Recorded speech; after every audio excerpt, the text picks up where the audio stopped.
ఇది ఒక private person Mukunda Pandey అన్న వ్యక్తి ఇక్కడ కన్స్ట్రక్షన్ చేసుకున్న ఒక ప్రైవేట్ ల్యాండ్ లో కన్స్ట్రక్షన్ చేసుకున్నారు. ఈ రోజు ఏకాదశి సందర్భంగా ఇక్కడ క్రౌడ్ రావడం జరిగింది దర్శనాల కోసం. మనకున్న ఇన్ఫర్మేషన్ ప్రకారం మార్నింగ్ 3000 to 4000 ఇక్కడ వచ్చారు.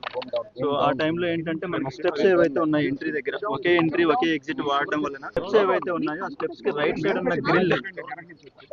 సైడ్ ఉన్న గ్రిల్ ఐరన్ గ్రిల్ ఏదైతే ఉందో రైలింగ్ ఏదైతే ఉందో ఆ కన్స్ట్రక్షన్ వీక్ ఉండడం వల్ల అది కొలాప్స్ అయిపోయింది. ఒకసారిగా అది కొలాప్స్ అవడంతో అక్కడ ఉన్న క్రౌడ్ 7 feet హైట్ నుంచి కిందకి పడిపోయారు. ఒకరి మీద ఒకరు కింద పడిపోవడం వల్ల ఇన్సిడెంట్ జరిగింది కంప్లీట్ గా.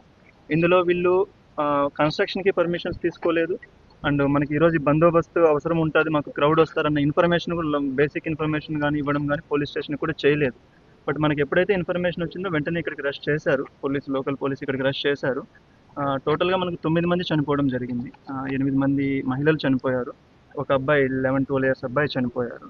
ఇద్దరు క్రిటికల్ కండిషన్లో ఉన్నారు. ఒక అరౌండ్ 15 మెంబర్స్కి వెరీ మైనర్ ఇంజురీస్, చాలా చిన్న ఇంజురీస్ తగిలి వాళ్ళకి ఈవినింగ్ వరకు వాళ్ళు డిశ్చార్జ్ కూడా అయిపోతారు. ఆల్ ఆర్ స్టేబుల్గా ఉన్నారు. అందరినీ ఇప్పుడు మన మినిస్టర్ గారు, లోకల్ ఎమ్మెల్యే గారు, కలెక్టర్ గారు, నేను అందరం వెళ్ళి చూసి రావడం జరిగింది. So situation is totally under control ఉంది. దీనికి ఎవరైతే రెస్పాన్సిబుల్ ఉన్నారో వీళ్ళందరినీ కూడా మనం ఫిక్సప్ చేయడం జరుగుతుంది. కేసులు ఏమైనా నమోదు చేశారా? కేసెస్ రిజిస్టర్ చేస్తాం.